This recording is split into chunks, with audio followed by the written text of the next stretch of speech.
자, 여러분. 지금 여러분의 머릿속에 있는 전쟁의 이미지는 어떤 건가요? 총알이 빗발치고 비명이 오가는 참혹한 현장인가요? 그런데 만약 그 전쟁이 누군가의 성추문을 덮기 위해 기획된 한 편의 쇼라면 믿으시겠습니까? 1997년 할리우드 영화 웩더 독에서는 충격적인 장면이 나옵니다. 대통령이 불미스러운 스캔들로 재선이 불가능해지자 참모들이 가상의 전쟁을 만들어냅니다. 스튜디오에서 배우에게 칩봉지를 들고 뛰게 하고 크로마키로 불타는 마을을 합성해서 뉴스에 내보내죠. 국민들은 그 가짜 영상에 눈물을 흘리며 전시 대통령을 바꿀 수 없다고 대통령을 다시 뽑아줍니다. 에이, 영화니까 그렇지 라고 생각하셨나요? 소름 돋게도 이 영화가 개봉한 지 딱 1년 뒤 현실 세계에서 똑같은 일이 벌어집니다. 1998년 미국의 빌 클린턴 대통령은 인턴 르윈스키와의 스캔들로 탄핵 위기에 몰렸습니다. 전 세계가 그의 입만 쳐다보고 있었죠.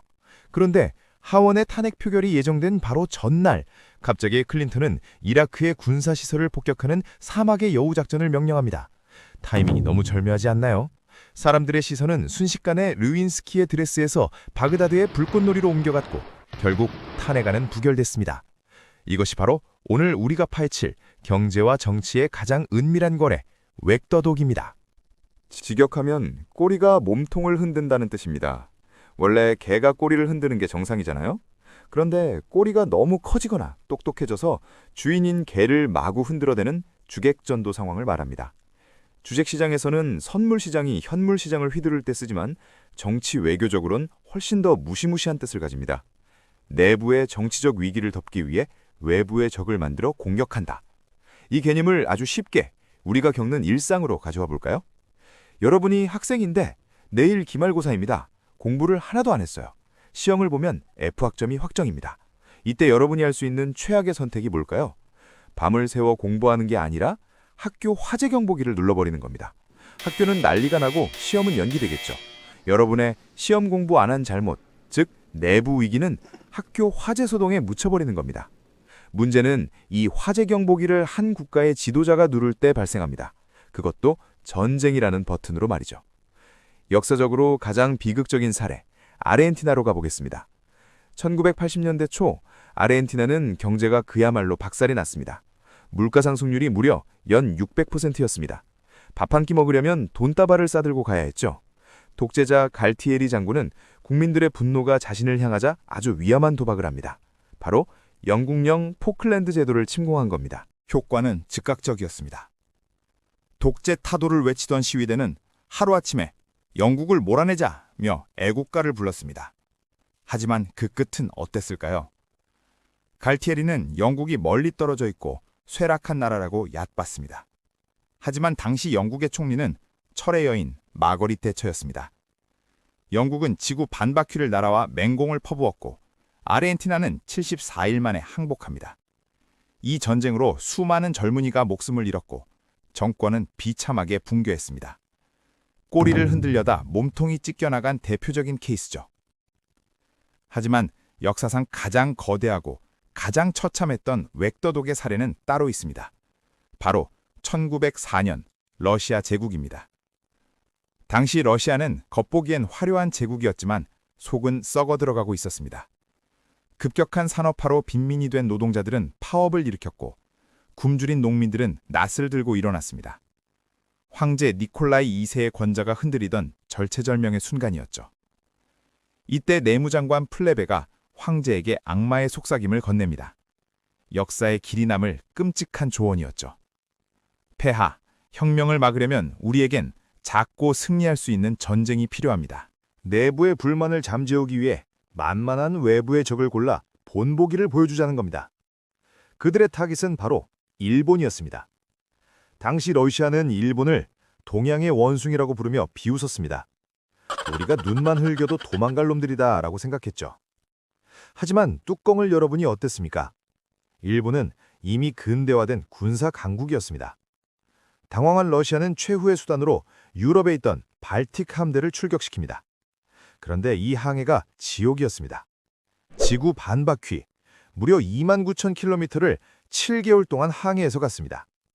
지칠 대로 지친 러시아 함대가 대한해협, 즉 스시마에 도착했을 때 기다리고 있던 건 쌩쌩한 일본 연합함대였습니다. 결과는 괴멸.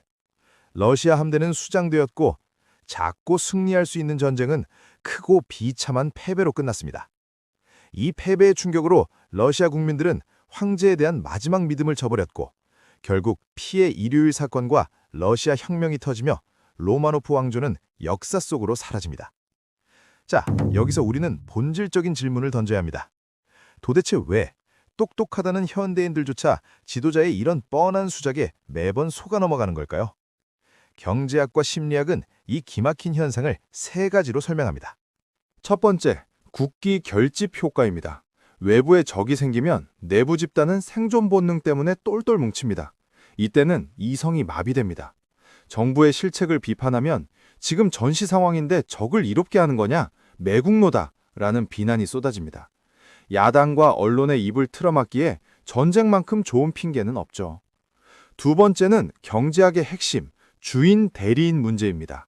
이게 아주 무서운 개념입니다.